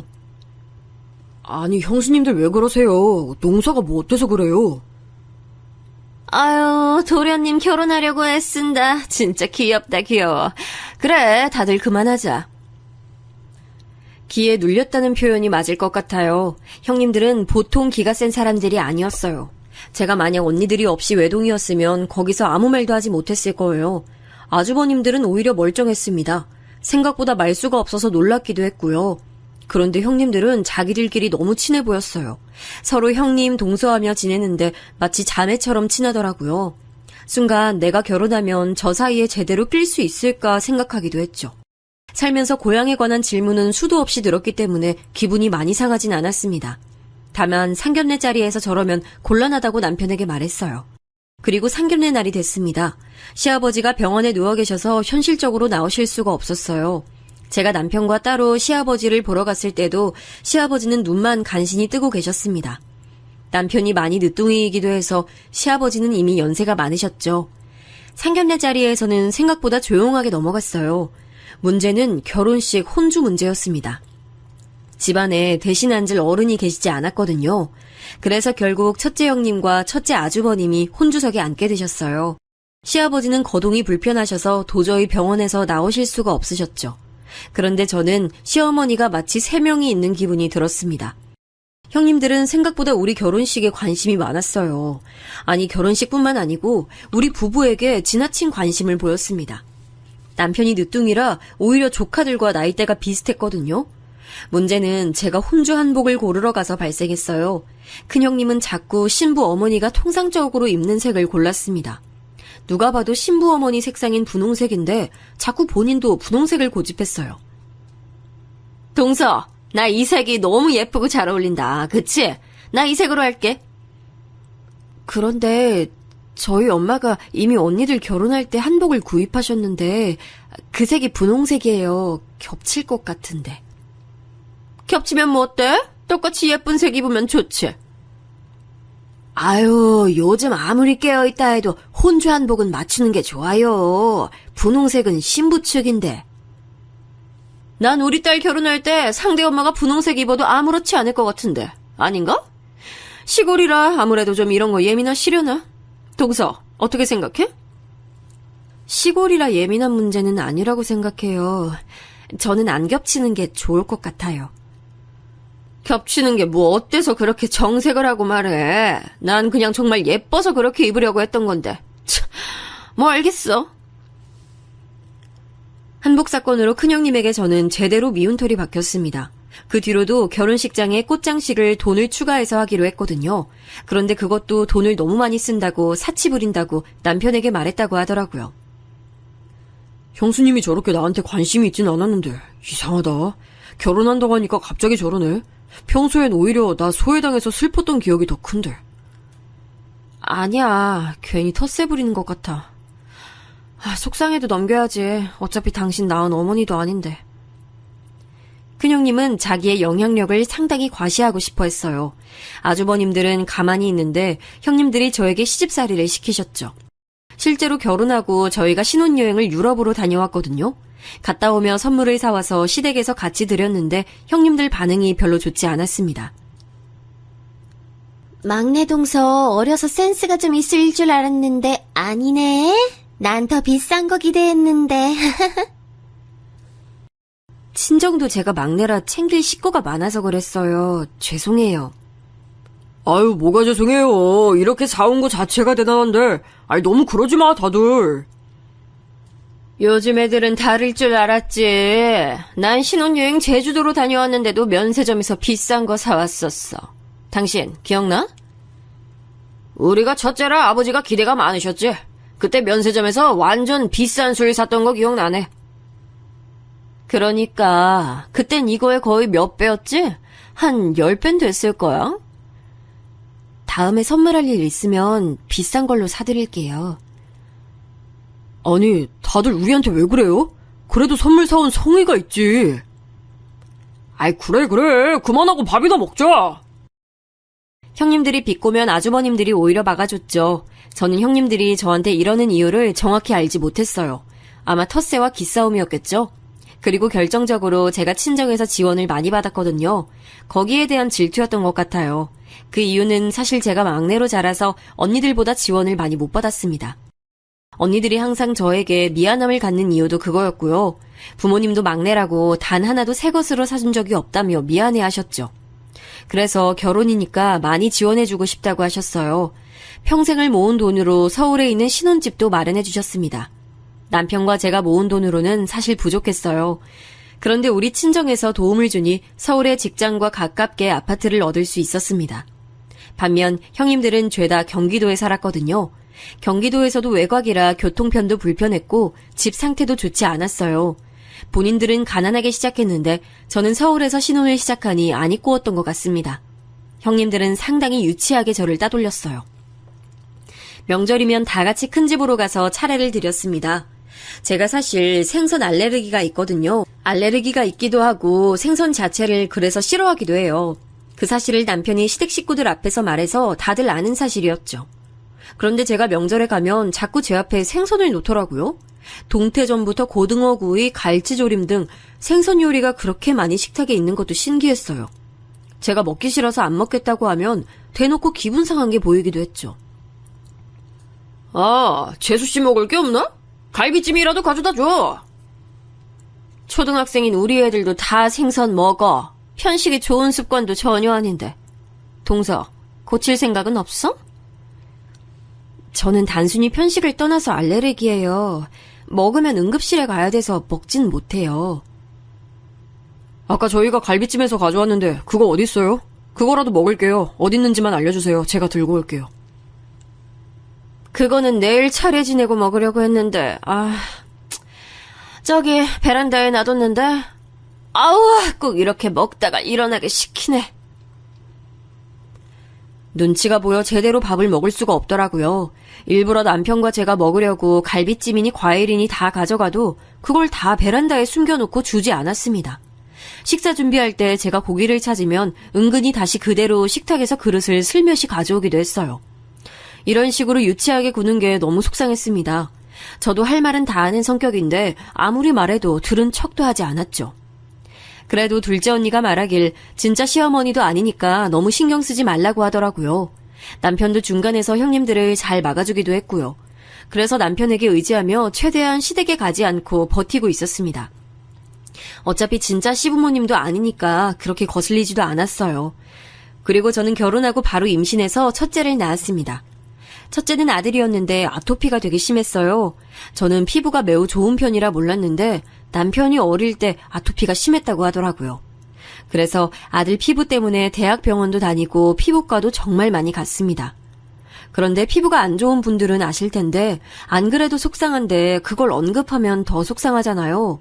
가족끼리 모이면 형님들은 꼭 우리 아들 피부에 대해 언급하셨어요. 재영이 피부는 나아질 기미가 안 보이네. 병원은 다니고 있어?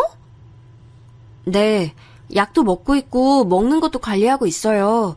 그런데 유전이라 어쩔 수가 없나 봐요. 그거 엄마가 집에서 관리 잘해주면 좋은데 동서는 일 다니니까 아무래도 한계가 있나 보다. 속상하지만 어쩔 수 없지. 아내가 열심히 집에서도 최대한 가공식품 안 쓰고 식단 관리하고 있어요.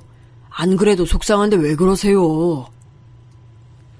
실제로 저는 아들 피부에 굉장히 예민했어요. 어릴 때가 유독 더 심했거든요. 아무리 연고를 발라도 나아질 기미가 보이지 않았죠. 속상한 마음에 잠든 아들 옆에서 한참을 운 적도 많아요. 그런데 시댁에 갈 때마다 저런 소리를 들으니 나중엔 모이기 며칠 전부터 머리가 아파서 약을 먹을 지경이었습니다. 이 밖에도 형님들은 우리 부부에 대해 관심이 아주 많았어요. 좋게 말해 관심이었지 오지랖이 매우 넓었습니다. 제가 그중 제일 힘들었던 게 어느 순간 모일 때 우리 집에서 모이기 시작하더라고요. 큰 집에서 줄곧 모였는데 우리 집이 서울이라는 이유로 모이기 쉽다고 명절이나 제사 때 우리 집에서 모였어요. 이번 설에도 동서네 집에서 하자. 괜찮지? 우리 집은 이제 애들이 커서 사춘기라 모이기가 좀 눈치 보여. 요즘 애들 알지? 예민해서 괜히 신경 건드리면 안 되잖아. 처음엔 그럴 수도 있다고 생각하며 우리 집에서 모임을 가졌어요. 그런데 부부들만 모이는 게 아니고 조카들도 같이 모이니 한번 우리 집에 왔다 가면 집안이 온통 쓰레기장이었습니다. 사람이 많으니 정신이 하나도 없더라고요. 그리고 무엇보다 셋째 형님의 아이들이 우리 아들하고 나이대가 되게 비슷했어요. 같이 놀면서 아들을 괴롭히고 따돌리는 것도 심했습니다. 제일 결정적으로 아토피에는 과자가 진짜 최악이에요. 그런데 시조카들은 우리 집에 올 때마다 과자를 한가득 가져왔어요. 당연히 우리 아들은 먹고 싶어 했는데 먹을 수가 없으니 울기도 많이 울었습니다. 나도 과자 먹고 싶어. 나만 못 먹어. 재영아, 저거 먹으면 재영이 피부 여기서 더 아파. 그러면 안 되잖아. 과자 먹으면 병원 더 자주 가야 돼. 그러니까 참자, 응? 아, 이거 진짜 맛있는데. 완전 맛있는데. 하나만 줄까? 하나도 먹으면 안 되나? 장서가 저기로 가서 먹어. 재영이는 과자 먹으면 안 돼. 우리 집에 올 때는 과자 금지야. 알겠지? 우리 엄마가 먹어도 된다고 했는데요? 억울해. 급기야 시조카는 눈물을 보이기도 했죠. 그 모습에 달려온 형님은 괜히 저에게 눈치를 주기도 했어요. 아니, 왜 동서는 애를 울려? 그냥 좋게 말하면 되잖아. 아니, 재영이 아토피가 우리 아들이 생기게 한 것도 아닌데. 집에 일부러 과자를 놔두지 않아서요. 아이니까 당연히 보면 먹고 싶죠. 그냥 이해를 해달라는 거였어요. 이런 식으로 사소하게 부딪히는 게 정말 많았습니다. 시어머니가 계시지 않아 시집살이는 문제는 전혀 없겠다고 생각했는데 아니었어요. 그렇게 스트레스를 받는 와중에 시아버지가 병상에 계시다 돌아가셨어요. 워낙 병원에 오래 계시기도 하셨고 지병이 있으셔서 예상한 죽음이었습니다. 그렇게 갑작스러운 소식은 아니었어요. 저는 시아버지와 유대감이 딱히 없어서 슬픈 마음이 크진 않았습니다. 제가 냉정한 게 아니고 진짜 저는 시아버지가 말씀하시는 것도 제대로 들은 적이 없어요. 당연히 남편 아빠고 어른이 돌아가신 거니까 속상하고 슬픈 마음은 있었죠. 하지만 그렇다고 제가 장례식장에서 엉엉 눈물이 나진 않았습니다. 그런데 형님들은 누가 보면 자기 본인 아버지가 돌아가신 것처럼 울었어요. 아주버님들보다 눈물을 많이 흘리는 모습을 보며 의아했는데 장례식이 끝나고 그 이유를 알게 됐습니다. 바로 시아버지가 돌아가시며 남기신 재산이 있었어요. 그 재산 분배를 두고 알게 모르게 눈치 싸움이 시작됐습니다. 그런데 저는 거기에 별로 끼고 싶지 않더라고요. 안 그래도 형님들을 생각하면 머리가 지끈거리고 편두통이 있었거든요. 그래서 남편에게 말해서 우리는 재산 분할에서 빠지겠다고 했죠. 막내 동서는 집에 돈이 많은가? 재산 정말 한두 푼도 안 받을 거야? 저희는 그냥 있는 것에 고마워하며 살게요. 진짜 괜찮아요. 시골 출신이라 무소유로 사는 건가? 그렇게 시아버지의 재산을 남편의 세 형들이 나누어 가졌습니다. 그러면서 경기도 외곽에 살던 형님들은 서울로 다 들어가게 됐어요. 원래 살던 집에 유산을 합쳐 서울로 들어오게 된 거죠. 그러다 보니 저는 더 괴롭게 됐습니다. 저는 앞서 말했듯 일하는 직장인이었어요. 그런데 큰형님을 제외한 2명의 형님들은 주부였어요. 그러니 남는 게 시간이었죠. 저는 주말에 쉬고 싶은데 뻑하면 연락이 왔어요. 동서, 우리 근교로 놀러 가자. 동서 운전할 줄 알지? 우리는 못하니까 동서가 운전 대신해줬으면 좋겠어. 형님, 저 주중에 일해서 피곤해요. 혹시 다음 주에 가도 될까요? 제가 이번 주는 야근을 너무 많이 해서 힘들어요.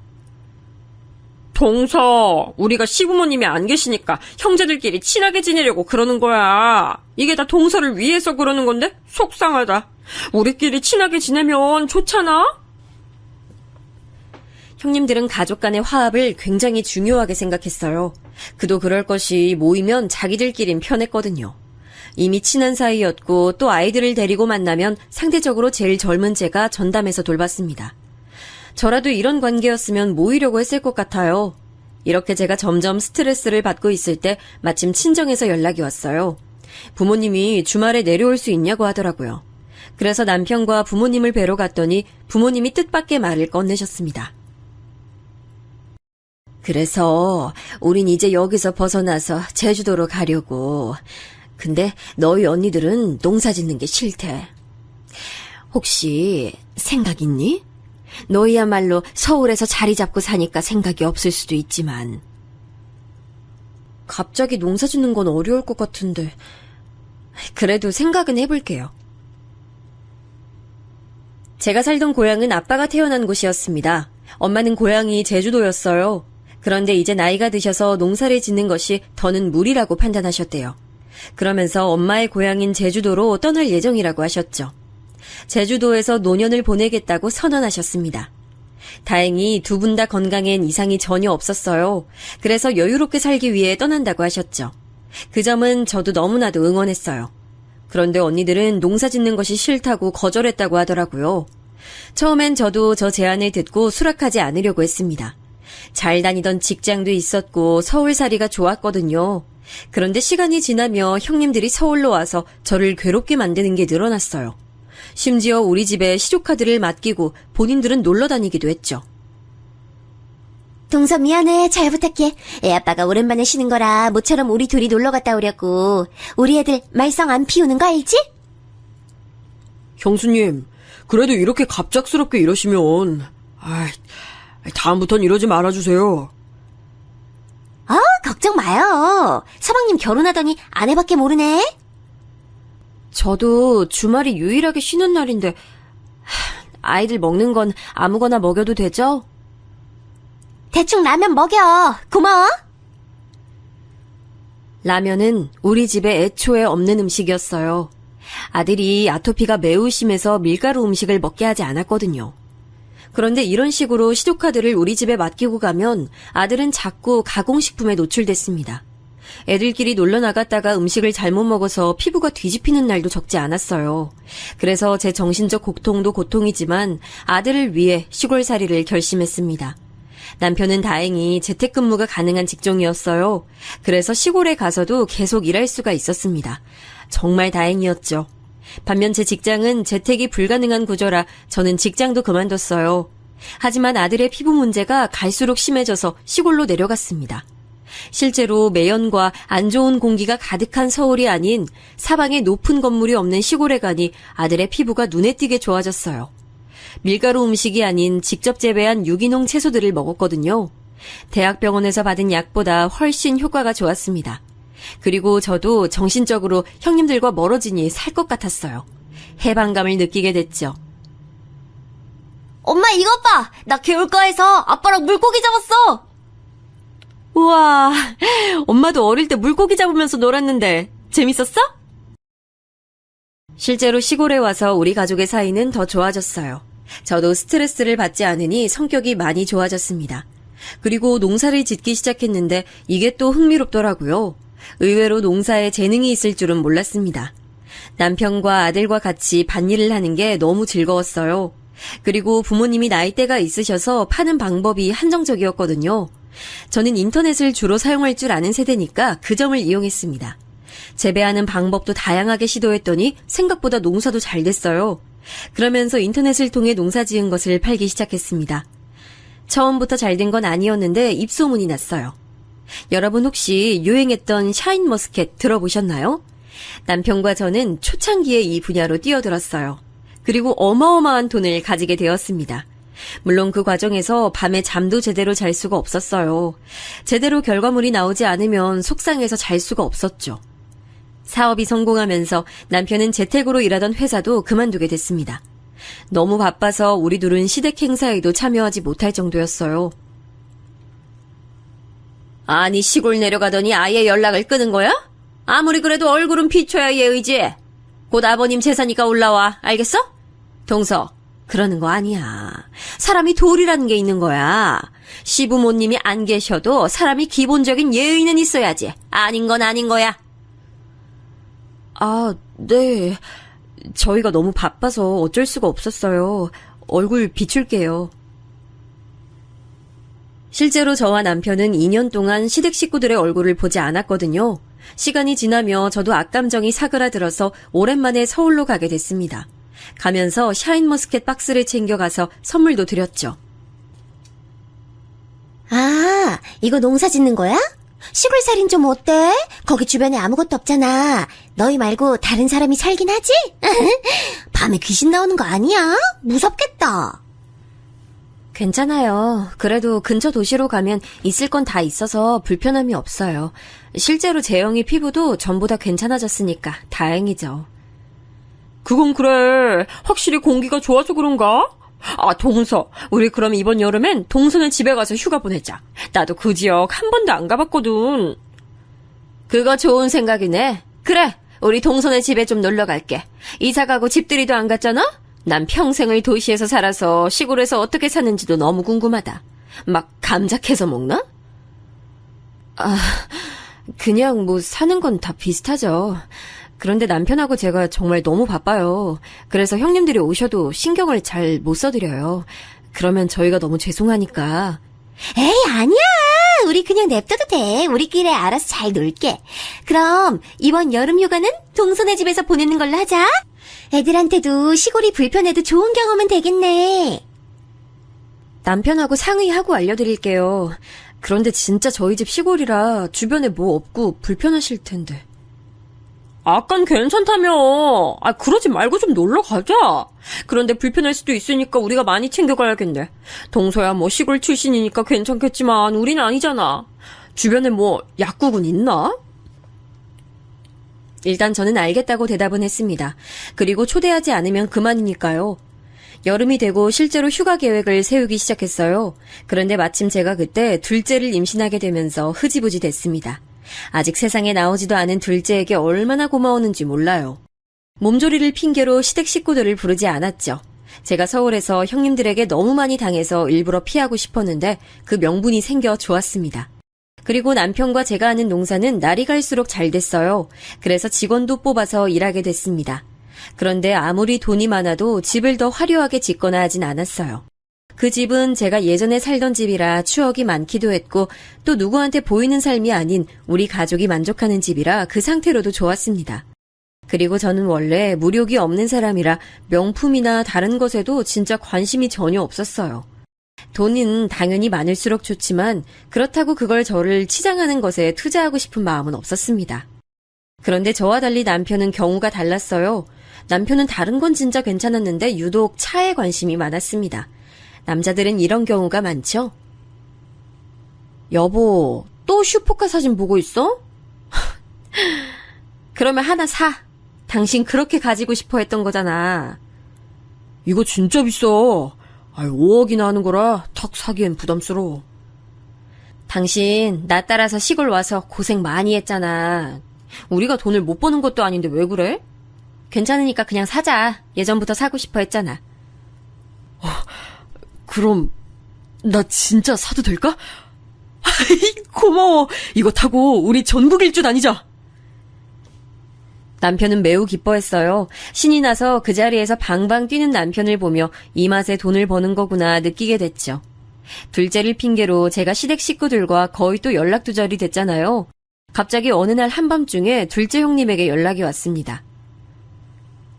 동서, 혹시 지금 1,000만 원 빌려줄 수 있을까? 내가 오죽하면 이런 부탁을 동서한테 하겠어? 우리가 지금 남편하고 급하게 쓸 곳이 있어. 네? 갑자기요? 형님, 지금 새벽 2시잖아요. 그리고 무슨 일 때문에 그러시는데요? 내가 나중에 사정은 설명할게. 진짜 급한 일이라 그래. 동서 시골에서 농사 짓는다며. 그럼 큰 돈 만지지 않아? 일단 1,000만 원은 저희한테도 큰 돈이에요. 그 돈이 어떻게 쓰일지도 모르는데 당황스러워요. 형님, 사정은 안타깝지만. 아니 저번에 뭐 서방님 말하는 거 들어보니까 꽤 돈 만지는 것 같던데? 거짓말이었어? 그래. 그렇게 시골에서 너희끼리 잘 먹고 잘 살아, 어? 형님, 저 지금 너무 당황스러워요. 제가 그런 말 들을 정도로 잘못한 건가요? 있는 척은 다 하더니. 그래, 얼마나 잘 사는지 보자. 너무 당황스럽기도 했고 새벽에 갑자기 저러니까 당연히 저는 거절했죠. 평소에 친밀하게 연락하는 사이면 모르겠는데 그것도 아니었으니까요. 둘째 아주버님은 다음 날에 남편에게 연락해서 똑같이 돈을 빌려달라고 했더라고요. 당연히 남편은 거절했죠. 사실 그 당시 우리 부부에게 1,000만 원은 그리 큰 돈이 아니었습니다. 마음만 먹으면 하루에도 벌 수 있는 돈이었어요. 그런데 저는 형님들에게 좋은 감정이 있지 않았기 때문에 주지 않았어요. 특히 둘째 형님은 특유의 표정과 가식으로 저를 힘들게 했었거든요. 또 둘째 형님이 되게 허영심이 심하세요. 그래서 시댁에 갈 때마다 저를 위아래로 훑어보며 오늘은 어떤 옷을 입었는지 꼭 훑어보는 편이었거든요. 예를 들어 이런 적도 있었습니다. 동서, 그거 옷 백화점에서 산 거야?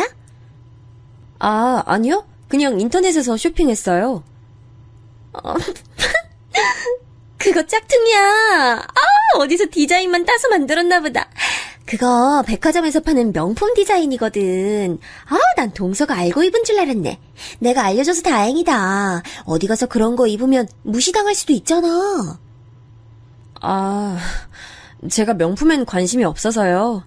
어쨌든 알려주셔서 감사해요. 관심이 없는 거랑 그건 다른 문제 같은데.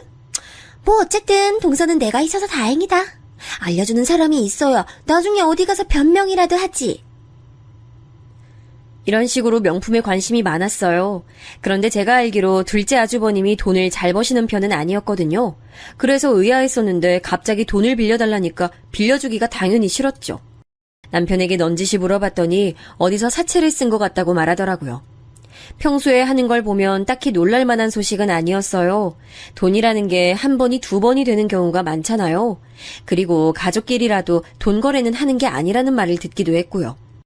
나중에 들어보니 둘째 형님은 극적으로 첫째 형님에게 돈을 빌렸다고 하더라고요. 둘이 워낙 친하기도 친했고 큰 형님이 가족을 중시하는 분이라 그런가 보다 했죠. 그런데 그 돈 거래가 되게 둘째 형님에겐 크게 느껴졌나 봐요. 그 뒤로 다 같이 모이면 큰 형님 옆에 딱 붙어서 마치 시녀처럼 행동했습니다. 원래도 형님들끼리 더 친했던 건 사실인데 이 사건 이후론 그들끼리 더 가까워졌죠. 어차피 저야 서울에서 벗어났고 거기 끼고 싶지 않아 상관은 없었는데 문제는 그 다음에 일어났어요. 동서는 우리 언제 초대해? 왜 저번에 하겠다고 하고 임신 핑계로 우리 다 못 갔잖아. 집들이요? 그러네. 우리도 시골 불편함 감수하겠다니까? 초대 한번 해줘. 난 동서 진짜 어떻게 사는지가 너무 궁금해. 제발 한 번이라도 보게 해줘. 우리 고향으로 놀러 오겠다는 얘기가 다시 나왔습니다. 저번엔 둘째 임신을 핑계로 거절했는데 이번엔 거절할 명분이 전혀 없었어요. 그리고 실제로 이사 오고 한 번도 집들이를 따로 하지 않아서 저와 남편은 이번에 처음이자 마지막으로 초대하자고 했죠. 둘째 형님이 특히 꼭 어떻게든 방문하겠다는 의지가 뚜렷했어요. 그리고 약속날이 다가오자 저는 나름 그래도 시댁 식구들이고 손님이잖아요. 그래서 며칠 전부터 남편하고 얼마나 준비했는지 몰라요. 음식도 음식이지만 다들 자고 가기로 했거든요. 그래서 옆 지역까지 가서 이불도 몇 개 사고 마당도 쓸었습니다. 아이들이 오면 놀라고 튜브도 준비하고 만반의 준비를 했어요. 마당에서 밤에 모닥불에 고구마와 감자를 구워 먹으려고 그것도 준비했고요. 남편이 처음에 우리 집에 인사 왔을 때 마당에서 키우던 오리를 잡았다고 했잖아요. 그게 생각이 나서 이번에도 시댁 식구들이니 오리를 잡을까도 생각했습니다. 첫째 언니는 다른 지역으로 이사 갔고 둘째 언니는 고향에 남아 있었거든요. 그래서 둘째 언니까지 와서 같이 시댁 식구들을 맞이할 준비를 했죠. 동서, 막내 동서, 우리 왔어. 어머, 이렇게 생겼구나.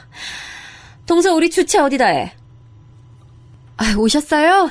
차는 거기다 주차하시면 돼요. 어차피 거기론 사람들이 안 지나다녀요. 형님들과 아주버님들이 차례로 도착하기 시작했습니다. 다들 자식들도 데리고 와서 정신이 없었죠. 주차 자리 때문에 남편의 비싼 슈퍼카는 창고로 넣어놨습니다. 아이들이 뛰어놀기 좋은 곳이라 다들 너무 신나하더라고요. 그 모습을 보며 저도 입가에 미소가 걸렸습니다. 어른들도 다 같이 마당에서 고기도 구워 먹었어요. 나름 분위기가 제가 생각했던 것보다 훨씬 좋았습니다. 남편도 오랜만에 자기 형들을 만나니 신났는지 술도 마시더라고요. 원래 술 안 좋아하는데 남편이 마실 정도면 진짜 분위기 좋았던 거예요. 저도 시댁 식구들 오기 전에 걱정했는데 예상보다 분위기가 좋게 흘러가서 뿌듯했습니다. 그렇게 안방부터 마당까지 이불을 다 깔고 밤에는 뭉쳐서 잠도 잤어요. 마당에 텐트를 치고 아이들은 거기서 재웠더니 너무 좋아하더라고요. 이렇게 분위기가 좋아서 저도 제 마음을 고쳐먹으려고 생각했을 정도였습니다. 물론 그 다짐은 오래가지 않았어요. 다음 날 오전에 산산조각이 났거든요. 닭이 우는 소리에 잠에서 깨어 아침을 준비하기 시작했습니다. 형님들이 손님이라 손 벌리긴 싫더라고요. 또 우리 집 부엌이니 제가 다 하는 게 편했어요.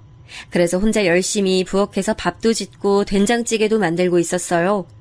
그런데 둘째 형님이 깼는지 부엌으로 들어오더라고요. 둘째 형님을 선두로 다른 형님들도 깨어났습니다. 저는 도와주지 않아도 된다고 하고 형님들 보고 편히 쉬고 계시라고 했어요. 그리고 상을 차리는데 진짜 한 명도 도와주지 않더라고요. 그래도 진짜 그때까진 괜찮았습니다. 그런데 제가 마당으로 나가서 상추를 따려고 했더니 형님들이 모여 있었어요. 웃으면서 다가가던데 제 욕을 하고 있더라고요. 나는 서울로 절대 안 오길래 되게 대단한 집에서 사는 줄 알았어. 근데 이게 뭐야? 나 어제 깜짝 놀랐잖아. 그러니까요. 어쩐지 농사 크게 됐다니 뭐니 했을 때 놀랐는데 허언증 같아요. 난 화장실 보고 놀랐잖아요. 아무리 옛날 집이어도 심했어. 아토피 다 나았다던데 아토피 도망갈 것 같아. 형님들과 사이가 좋아졌다고 착각한 스스로가 원망스러웠어요. 어제 사실 분위기가 좋아서 다음에도 놀러오라고 초대했었거든요.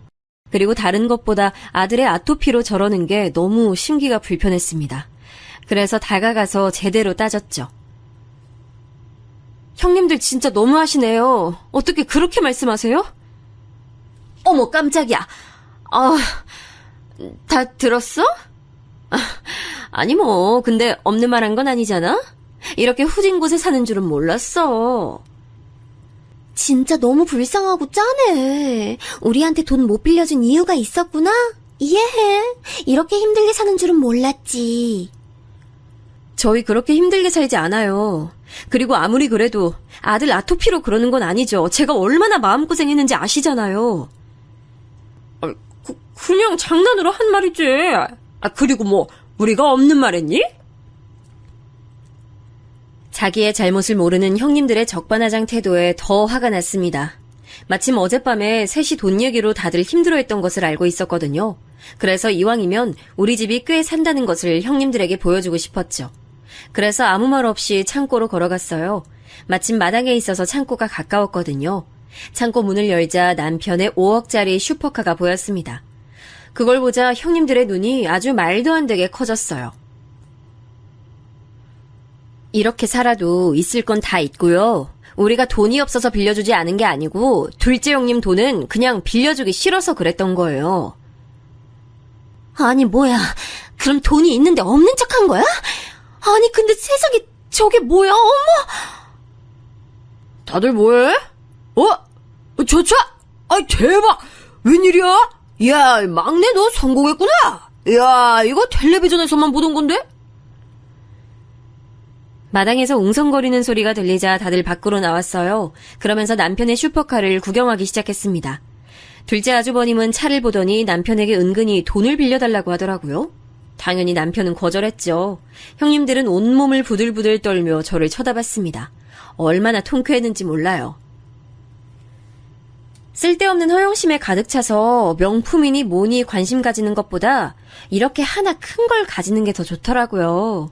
다 우리가 고생해서 번 돈으로 산 거예요. 누구처럼 대출받아서 겨우 갚아나가는 삶이 아니고요. 저 말을 마지막으로 했더니 둘째 형님은 온몸이 새빨개진 채로 저를 노려봤습니다. 하나도 무섭지 않고 우스웠어요. 아주 통쾌해서 전날은 두 다리 잘 뻗고 잠이 들었죠. 그 뒤로는 형님들은 창피한지 연락도 오지 않았고 남편에게 아주버님들이 주기적으로 돈을 빌려달라는 연락이 오고 있어요. 당연히 남편은 거절하고 있고요. 그렇게 저를 무시하더니 이제는 명절에 형님들을 봐도 오히려 제 눈을 피하더라고요. 가볍게 무시하고 아주 행복하게 남편과 시골에서 두 남매를 키우고 있습니다. 여기까지가 제 사연이에요. 저는 저날이 제 인생에서 가장 통쾌한 날이었는데 여러분도 재밌게 들으셨으면 좋겠네요.